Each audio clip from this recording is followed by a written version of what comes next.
Being here, that's quite a scene. Driving up, you see that kind of destruction. Actually incredible. To see that is incredible. It's the power of nature.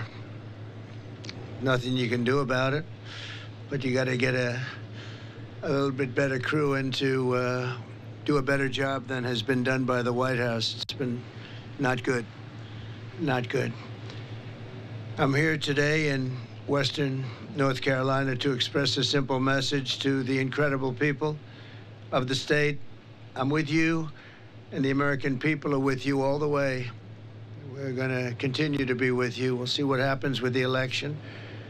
And we're, on January 20th, you're going to have, I think, a new crew coming in to do it properly and help you in a proper manner. To every family that lost a loved one or a loved one, this terrible storm, we ask God to give you strength and comfort and peace. You will have comfort and peace. It's been a terrible ordeal, and this area was hit about as hard as anybody's ever seen. To all those homes, and your homes have been destroyed. Many of you are rebuilding, and many of you are going to just start all over again. And the communities were ravaged and destroyed. We're praying for you, and we will not forget about you. We will never forget about you. We're going to be working with you for a long time to come to get it back together. When I'm president, I will stand with you until the communities are fully rebuilt. Every single inch of every property will be fully rebuilt, greater and more beautiful than it was before. You're going to have better.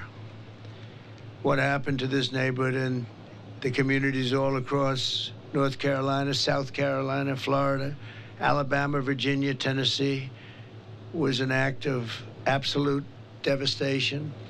Helene's vicious floodwaters tore wives from the arms of their husbands, mudslides, buried entire families. Grandparents died alongside their grandchildren. Homes, towns, farms, roads, bridges, schools throughout the region, they now lie in ruin. So beautiful, an area, so beautiful it was. But it'll be more beautiful. But you can never forget the death, the death. All of America shares your sorrow and your grief. Over the past few weeks, this region has seen an extraordinary hardship. But in the midst of such terrible tragedy, we have also seen the extraordinary love that binds us together as Americans. And it does indeed. I want to thank our great first responders. They've never let us down. This was a tough one, but they never let us down. And the emergency personnel who leapt into action with such great heroism, including the incredible firefighter and his nephew who lost their lives trying to save their neighbors. A lot of heroes really developed with this. They'll be talked about for a long time to come. They will not be forgotten. Thanks also to the many wonderful charities and service organizations that have become so familiar to so many. The burden of the response has been incredible.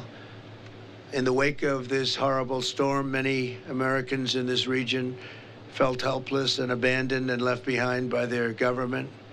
And yet in North Carolina's hour of desperation, the American people answered the call, much more so than your federal government, unfortunately. Citizens poured into Western North Carolina from all over the country, bringing food, water, fuel, medical aid, even helicopters, and their own rescue standards started, and they started at a very high level. Credible what they've done. Having no experience, they learned very quickly, but they've helped so much. Nothing is more inspiring than to see the American spirit triumph over adversity with the most selfless acts of generosity and love. One of the patrons who stepped forward to help was Adam Smith, a former Green Beret. Adam transformed the parking lot of a Harley-Davidson dealership into a makeshift airbase to help distribute supplies. Did an incredible job. Adam, what an amazing act of citizenship and service. And I think Adam might be here. Where's Adam? Adam, come on up here. Say a few words, Adam. Thank you very much. Thank you very much. Thank you, Great job. I've seen him on television quite a bit. What a job you've done. Thank you. Can I give you something before Yes, I speak? thank you. This little token from the That's guys. beautiful. Thank you very much. That's been with us since the third day. That's for you. And this is the moniker they've given us. Thank you very much. I'm going to say Thank you, Mr. President. I appreciate it. Please. I just want to say thank you for coming.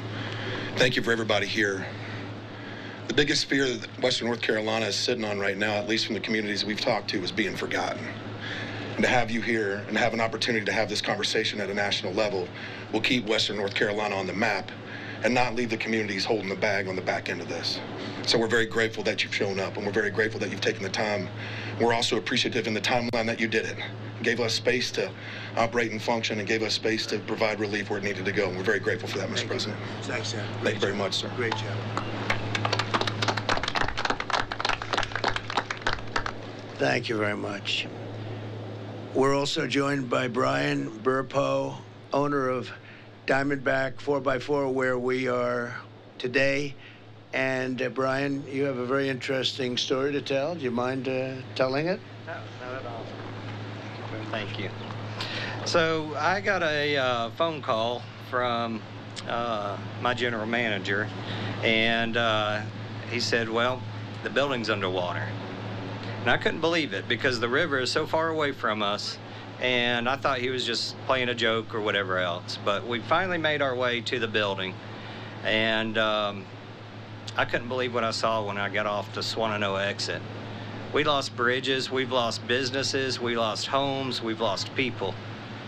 The devastation here is just not anything I would have ever imagined. So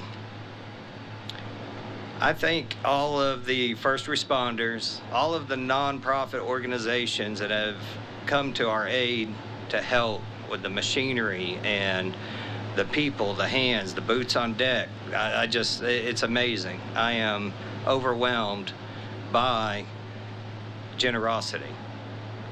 And even with everything that's going on in our country today,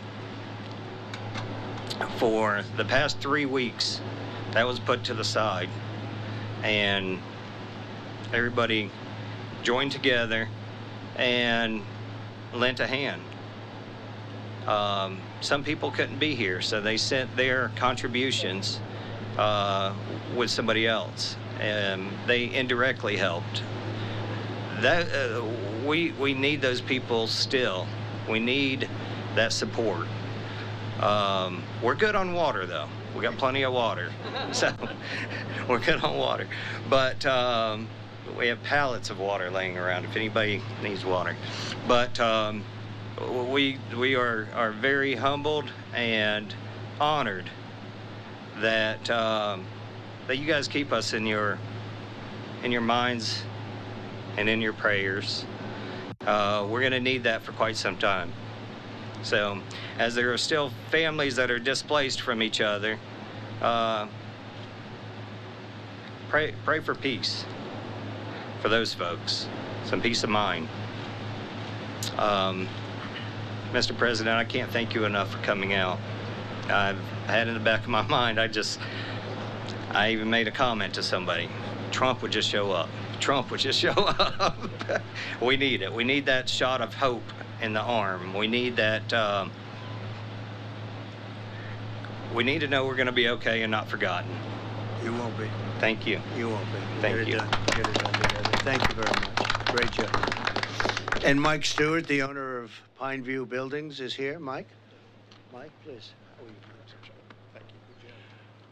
Yeah, we had a business right across the street, like with the Swannanoa River flowing on the backside of it, and we lost everything. We had 70-plus buildings when we drove here 2 days later, and there wasn't one building that was ours, but there were houses and trailers and tankers and all sorts of things that were strewn across our property.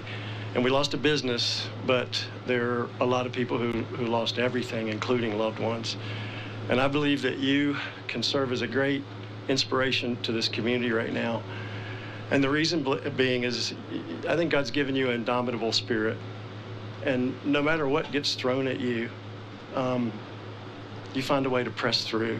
And I think that'll serve as an inspiration to this community to press on and move forward. I can't think of anything I'd rather have than a warrior leading our country, a warrior who, with the help of God and with faith and prayer, will lead this community, these communities, and this country to greatness. So thank you for being here today. I appreciate it. Come here. I never heard anything. And that was from the heart. No speechwriter could write that, right? If you don't mind, just because my heart's about to beat, do you mind if I pray for you? Yes, please. Okay. So, and all those that are prayers, would you join with me in this prayer? Father, I thank you for this man that you have raised up in this moment, in this season, for your purposes. And I pray that you would anoint him, that things aren't done just by might or by power, but by your Spirit. So I ask that you would anoint President Donald Trump and give him a spirit of wisdom and understanding and insight as he moves to lead this nation back to greatness. In Jesus' name I pray. Amen. Amen. Bless you. Wow. Bless you. Wow, that's something you don't hear that often. It's incredible. And I appreciate that from both and from everybody. That's really nice. I would like to thank some of the people that have come. Senator Ted Budd, who's been so fantastic, a great senator, and become a very popular senator, too, highly respected in Washington, D.C. And he's here, and I'd like him just to say a couple of words. Ted, if you don't mind, please come on up.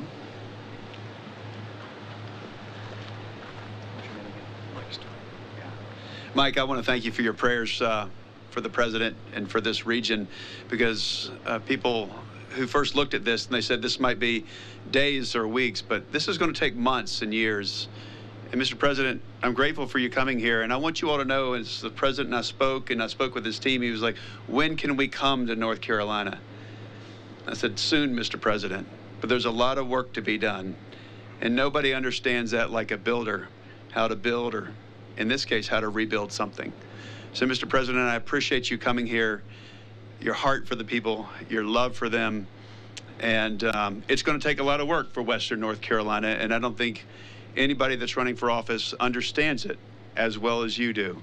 So thank you for coming, for your understanding, for your love for this country, and we look forward to making what's a great area greater once again. God bless you. Thank you. Thank you. Great job.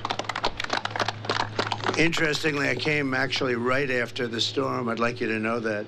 And I came to North Carolina, but this was so rough, so bad, we couldn't come in. I didn't want to come in, actually, because I wanted you to do what you had to do. I didn't want to be in anybody's way. But we were in North Carolina immediately right after the storm, first one. And I said, you got to let them just work for a little while. And believe it or not, a lot of progress has been made. You look at how it is, hard to believe, but a lot of progress has been made. So it was an honor to be here very early. Thank you very much. Also, along with the senator, who really has been doing fantastically well, I'm proud of him, Representatives Chuck Edwards and Virginia Fox. Okay, where's Chuck? Yes. Oh, yeah.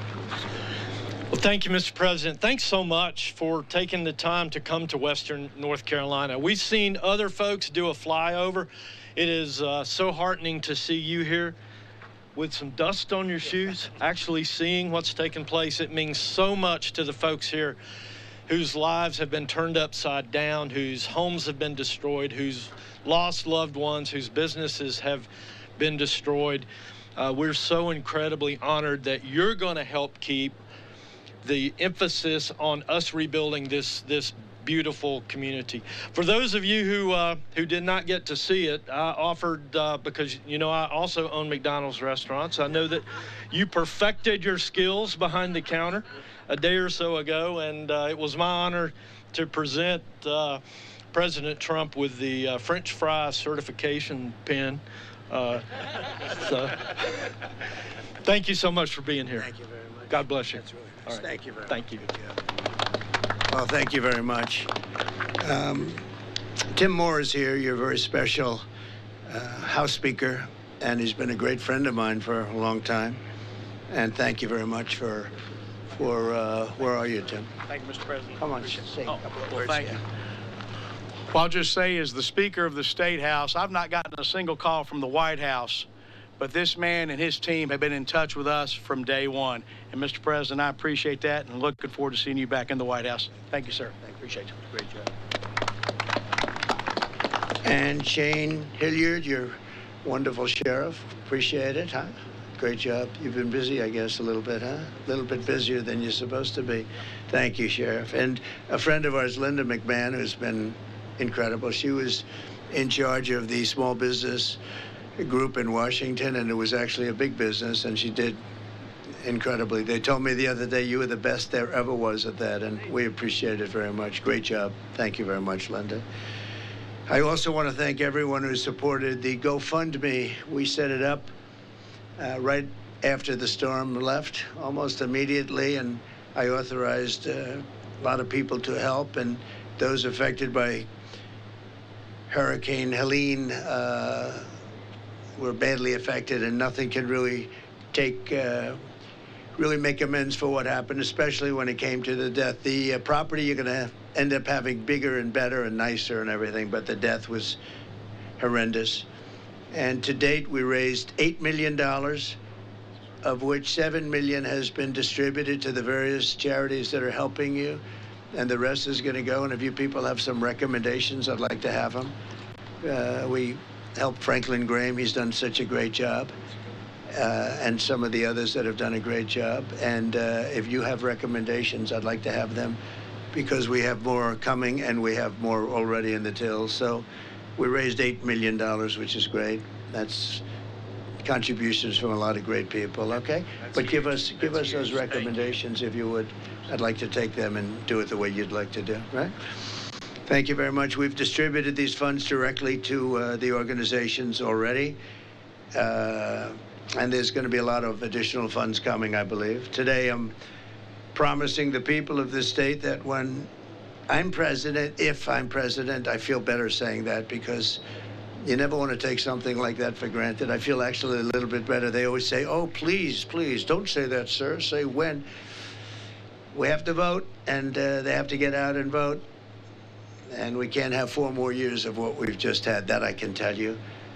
But I will support and totally complete the rebuilding of every region and town and city that was devastated by the hurricane, and I will slash through every bureaucratic barrier that you're having already and having problems with right now, I understand pretty badly, to help you get back on your feet. And I will personally recruit businesses from all over the world to help restore the prosperity to the region. They'll be moving in. There are going to be a lot of businesses are going to be moving back to our country through the proper use of taxation, incentives, and tariffs, one of the most beautiful words that nobody understands, or very few people understand. He understands it.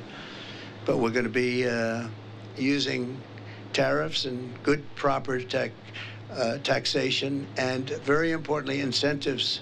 And we're going to have a lot of people moving back to your state and this region, but your state. They're going to be very interested in North Carolina. We'll stop throwing our money overseas, and we're going to let our country benefit. We're going to put America first. It's time we put America first. We've been helping countries for 50 years. We've been helping them for 50 years, never stops. And when we need help from them, they're not there. So that's the way it is. But it's vital that we not let this hurricane that has taken so much also take your voice. You must get out and vote. The polls are open for early voting every day between now and November 2nd. And, you know, the thing that amazes me most is areas such as this and others where it's so hard to vote. People have lost their homes. They've sometimes lost members of their family. You know, they've set a record in voting. Can you believe it? I mean, last year, everything was beautiful, perfect, no problem. They beat last year. They beat every record, and presidential records, too. Your voting records have all been beaten.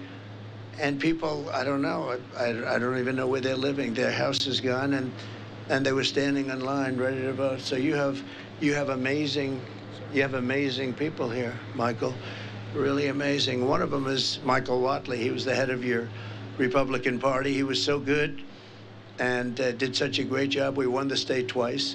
but he did such a great job. I said, that's the guy I want, because he was very much into stopping the steal. We don't want the steal. We want a fair election, an honest election. And you got it here. He actually hired 603 lawyers. Can you imagine that? And I said, who's that guy? That's the guy I want. And now he heads the whole party, the whole shebang. And now I can blame him if something happens. And I'll say, well, I made a mistake. I'll send him back. I'll send him back. But I don't think that's going to happen based on what we're hearing from early returns, which are really phenomenal. The early returns are phenomenal. If you had to relocate because of the storm, you do not have to return to your home county. You can request a ballot for your temporary housing location, but you need to make sure you do it today. Today's your last day. So get out and get that done and vote. But so far, you've really been, I don't have to talk to anybody. They're literally setting records with this kind of devastation. I think it's an amazing tribute. That's an amazing tribute that something like that could happen. So to everyone here in North Carolina, we love you. Together we'll pull it through. We bless you, and God bless you, and God bless America. We're gonna make our nation stronger and better, more beautiful, and a more joyful, to use a phrase from somebody else that doesn't really believe it. But we're going to make it a more joyful place. We're going to do things that nobody thought were possible. We're going to have our country back. We're going to grab our country. We're going to take it back. We're a nation in decline. We're not going to be a nation in decline for much longer, that I can tell you. And we're going to make America great again. Very simple. It's a very simple slogan. It's the greatest movement in the history of our country. We're going to make America great again. I'd like to ask, if I might, Michael Watley to come up and say a few words. He's been working about 29 hours a day, I would say, on average, right? He's been working very hard. And please come up and say a few words, Mike. Thank you, Mr. President. You know, as a son of Western North Carolina, I was in Watauga County with Samaritan's Purse recently and got a chance to see the devastation that all of these communities have hit. I think it is tremendously important that you are here. I think that you and your focus on making sure that Western North Carolina is not going to be forgotten is absolutely critical.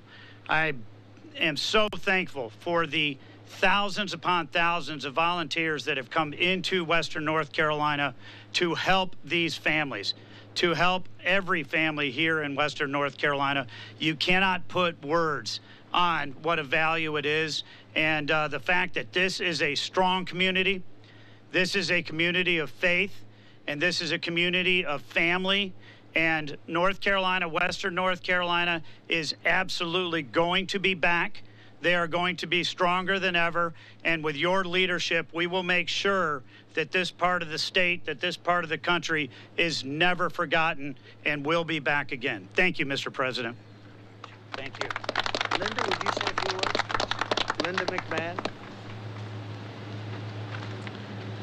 Thank you very much. And I'm also a North Carolinian, but I'm from the eastern part of the state. I grew up in New Bern, so we were used to the storms down there. But for this storm to come up, the trajectory that it did into this area was nothing short of just astounding that happened, and I'm so sorry.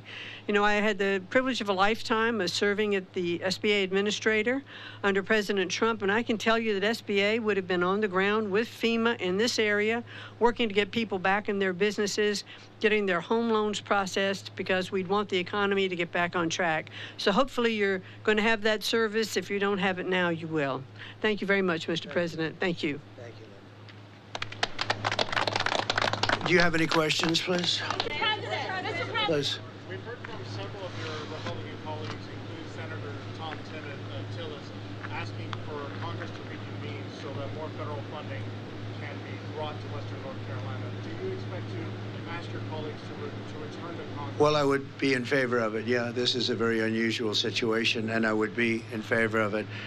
Now, you know, in theory, they're supposed to have it, but they spent a lot of money on bringing illegal migrants, people that came into our country illegally, and taking them in, and all of the money they've spent, numbers that nobody can even believe. So they don't have any money for the people that live here that got hit by one of the worst storms, possibly the worst storm ever, but one of the worst storms in the history of our country. And it's a shame because they should have the money. They spent money that I don't believe they're supposed to be spending for that, as you know. So I think it's a disgrace what happened with FEMA, what's happened with their rescue effort. Their rescue effort was almost non-existent. And by the way, I want to thank a man who was really incredible. When I came here, close to here, but not, I couldn't come here because it was not the appropriate thing, as I told you.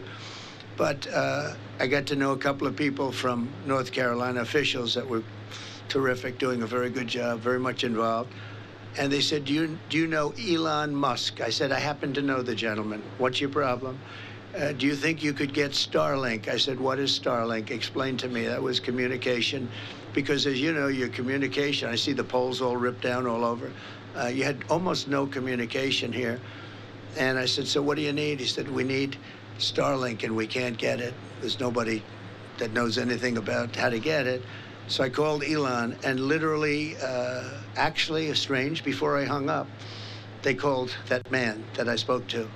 I said, Elon, I just asked you and we're still on the phone. How'd you do that? So he did, I don't think he wanted to tell me, but it was pretty amazing. And he got it here really in record time. There was some delays that shouldn't have happened on behalf of the federal government, but that was straightened out. But he had Starlink here, and your communications went from non-existent to probably almost better than what it was before.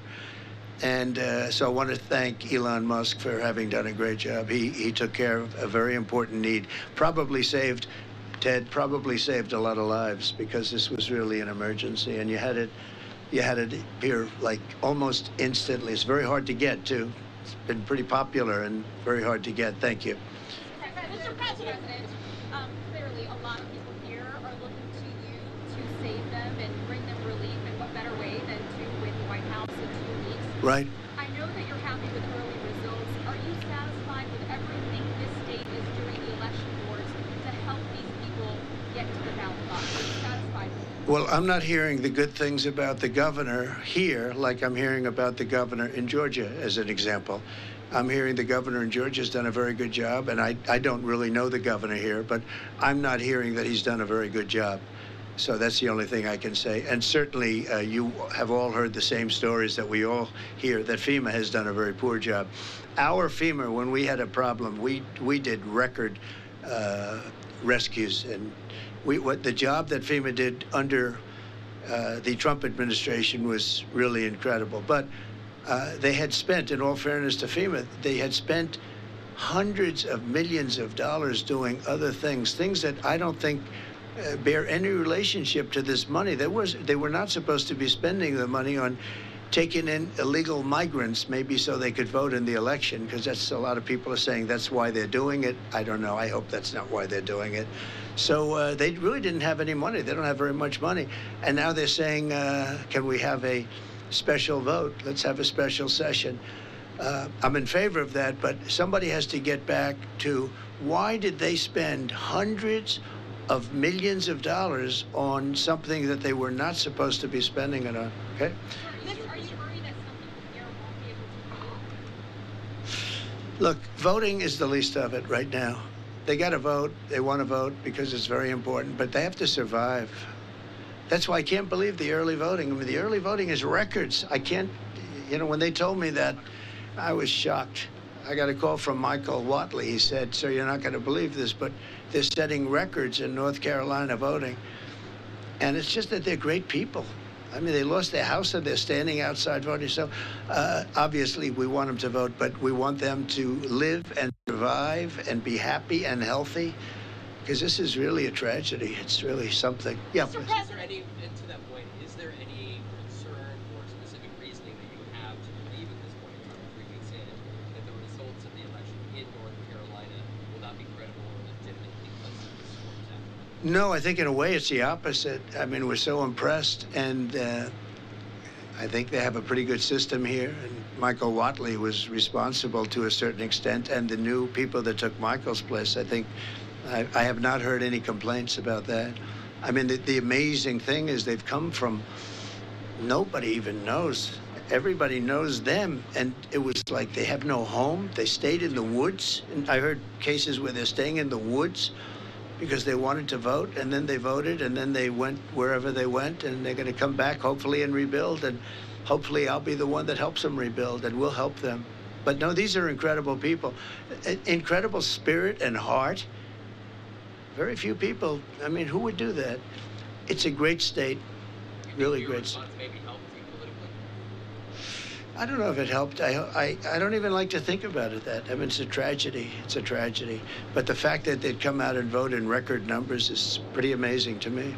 Mr. President. Yes. If you could speak directly to those voters who lost everything and then went to the polls and voted, what would you say? Well, the first thing I'd say is, we love you, because that's really something special, really. For them to do that, I was surprised. I figured we'd have 50%, 30% of the vote. We had record votes compared to the last elections, last presidential elections even. But compared to any election, and you know, you're reporting on it also. I think you were probably surprised like I was. But I would just say you're special people. These are special people. These are people with heart. These are people that love your state. They love our country. Very special people. I would have been, I mean, honestly, I would have been happy if we had 50%. How can it be possible? And these tend to be Trump areas. I mean, not to get too political, but they tend to be very Trump areas. And that the people would come out like that, I think it's a great sign. It's a great sign. Devastation compared to what you've seen previously? Well, I've seen some pretty bad devastation. I've seen the tornado devastations, and they're pretty incredible. This is much more spread out, but you would see a line like it was cut by a razor blade of a tornado that went through an area, and it was literally a foot left, it was perfect, and a foot right, it was down to dirt, big trees ripped out and thrown, you know, miles away, the power of the tornado. So I've seen that, but that was a much narrower thing, but you certainly didn't want to be in the way of it. I've seen trailer parks where they were there and very nice, and they were literally, there wasn't a thing left. The pipes were ripped out of the ground. So I've seen some pretty bad ones. I've seen some really bad ones, yeah. What is your message about the devastation that you've seen? 1 second, please. The devastation that you've seen here and that we've seen in Florida, does it incline you in any way for drastic acts of climate change? Well, climate change, you know, we want, as I say, we want crystal clear, beautiful water, and we want clean air. And we had that during the Trump administration, but we also had the best job numbers in the history of our country. We weren't losing jobs. We want, in terms of climate change, because when you look at the rest of the world and you look at China and you look at the fact that they spent no money on climate change, I mean, John Kerry goes over and he speaks to President Xi, and they yes him, and then laugh at him as he leaves, and they do what they're doing. We spend a lot of money in this country. You know, we have to. It's a double entendre. But you know what? I'll tell you what. We had the cleanest air on record, and we had the cleanest water on record, and that's very important. And we also had the best economy in the history of our country. So we had everything going well. And yeah, so I'm very much into that, but I really focus on the water and the air. Very important. Yes, ma'am, please.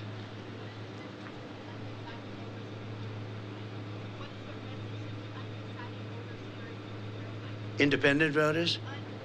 Oh, undecided? Well, it's hard to believe you have undecided voters. I do hear about them, but you possibly do. But I think, look, if you believe in what's happening with the polls, if you believe in what's happened, they have a new phenomenon now, we'll call them the betting polls. I don't know if people are gambling on them. I can't imagine that's a proper thing to do, but perhaps they are. But one of them just came out, I guess the big one, we're 63 to 33, something like that. That's a pretty big margin. I don't know if they know what they're doing. I have no idea who they are, but it's a very big poll. They quote it all the time on television. And we're at 63, and they're in the 30s, meaning they, meaning her. But I don't think she's qualified to be running. I really don't. And I think she is a threat to democracy, our democracy, the way they took it away from Biden. And I'm not a fan of Biden, but remember this, he got 14 million votes. She got no votes, and she was, in fact, the first one to quit out of 22 people. and she's running. So, you know, you would call that probably a threat to democracy. But we seem to be doing very well in the polls. Thank you. Yeah, please. Yes. Well, I've gone 52 days without a day off, which all of these people would respect, but they do it the same because they're just like, we're called workers, right? We're workers. For better or worse, we're workers. I don't know if it's the best thing. We didn't have to be. A lot of them didn't have to be. I didn't have to be. I could have been on a beautiful beach, but I'd much rather be right here with you because we're going to turn the country around. Beyond the area, we're going to turn the whole country around. Look, my message is that I've been going full blast. Yesterday, you saw that. We had early in the morning till late in the evening, we left the football game. We went to a McDonald's yesterday. That was quite a stop. That was quite a stop, though. We had thousands and thousands. They had 25,000 people around circling the building. I wouldn't say that Secret Service was thrilled, but that's the way it is. It was a love fest, though. It was incredible. And it did take off. It took off. And then we did 2 more stops. We did a town hall, big town hall, with Sage and some people, and it was very successful. But no, the McDonald's stop was very unique. There's no question about that. They really, I'm sure McDonald's liked it, but it just took off. You know, you never know about life, and you never know what's good, what's bad. You do something that's going to be great, it's okay, and you do something that's supposed to be okay. This was supposed to be a routine stop, and it turned into a monster, but it was a beautiful monster. There was a lot of love. I'll be doing the same thing. I'm going to be campaigning. I have no days off, so I'll be going into the 60s or 70s in terms of no days off. I don't want a day off. We have to win. We have to win. We have to save our country, and we have to just make America great again. That's the message, and it's a simple message, and everybody behind me believes in it just as strongly as I do. I know every one of these people, either through who they are or what they do. I know every one of them. They're hardworking people, they're great people, and they love our country and the state. Okay, maybe 1 or 2 more. Yes, please, please.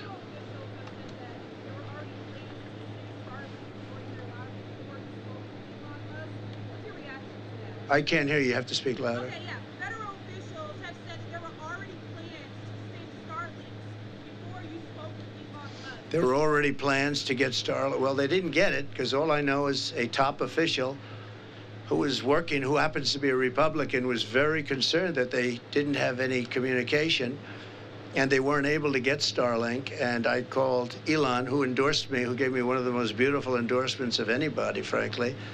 And he was, you know, he's celebrating the launch and the landing of the most incredible landing of a rocket that I've ever seen. I called him up. I said, "Is that your rocket?" "Yep." I said, "Can Russia do that?" "Nope. And they won't be able to for a lot of years." And I said, "What about China?" "Nope, they can't do it." "What about the USA outside of you?" "No, they can't do it either." No, he's a unique character, I'll tell you. He's great. He's great. A lot of spirit, and he's certainly a brilliant guy. And we're lucky, but in this case, the Starlink, I've learned a lot about it. It's incredible. You don't need the wires, you don't need digging, you don't need anything. It goes right up to a satellite and comes right back down. And he did a fantastic job. I don't know, maybe they were trying, but certainly he didn't know about it. Nobody knew about it. And, you know, obviously they weren't able to get it. President Trump, an armed gunman was arrested, charged with making threats against FEMA workers 2 Saturdays ago. FEMA had a safety stand down because of continued credible threats. Is it helping the recovery effort in North Carolina to keep making these claims that FEMA's not doing their job? Well, I think you have to let people know how they're doing. If they were doing a great job, I think we should say that too, because I think they should be rewarded. But if they're not doing, does that mean that if they're doing a poor job, we're supposed to not say it? These people are entitled to say it. And these are honest people behind us. If FEMA were doing well, they would be saying they did a good job. They're not, for the most part, political people. For the most part, they're not political people. But you've obviously seen nothing but, you know, very bad statements coming out about the job that FEMA and this administration has done, having to do with this area, North Carolina as a whole. And by the way, other states also, they're also complaining. But look, a lot of the money is gone. They don't have any money. They have to have a meeting in Washington, a special meeting in Washington to get money. It's all gone. They've spent it on illegal migrants. Many of them are murderers. Many of them are drug dealers. Many of them come out of mental institutions and insane asylums. And many of them are terrorists. And they spent money to bring these people into our country, and they don't have money to take care of the people from North Carolina and other states. So, you know, I think you have to be able to speak. Does that mean let's not talk about it? Because by doing that, they'll do a better job the next time. It's very important. Yeah, one more question. Mr. President, since Chairman Watley is here, have you, 2 weeks out from the election, have either of you seen any cheating, incidents of cheating, that leads you to believe that this election will not be fair? Well, I haven't. Unfortunately, I know the other side, and they are not good. But I have not seen. Michael, have you seen anything that looks suspicious? Or we're very early in the process. But. Yeah, we're very early in the process, and we're tracking across all 50 states right now to make sure that the systems that we want to have in place are in place, and we're very happy with the initial results. And how likely are you to win North Carolina in your country? Let me ask you, do you think I'll win North Carolina? You'll win. You'll win. I think so. I think we're going to do good, and we have Lara. So, you know, Lara is a fantastic person, an unbelievably smart person, works with Michael and everybody else, knows everybody here, and she loves this state. They named their daughter Carolina. So that's a pretty good, that's off to, but she's fantastic. So Laura is here, and she's here in the state right now, working in another part of the state. But she loves this place, and she's got a big voice. She's got a big voice, a very smart person, very good person. I want to thank everybody. We're going to another section, as you know, of North Carolina. We're going to do 2 more. And so maybe we'll see you then. But I want to just thank all of the people behind me. They want to get back to work. And thank you all very much. Thank you, Mr. Thank you. Trump. Beautiful words. Thank you.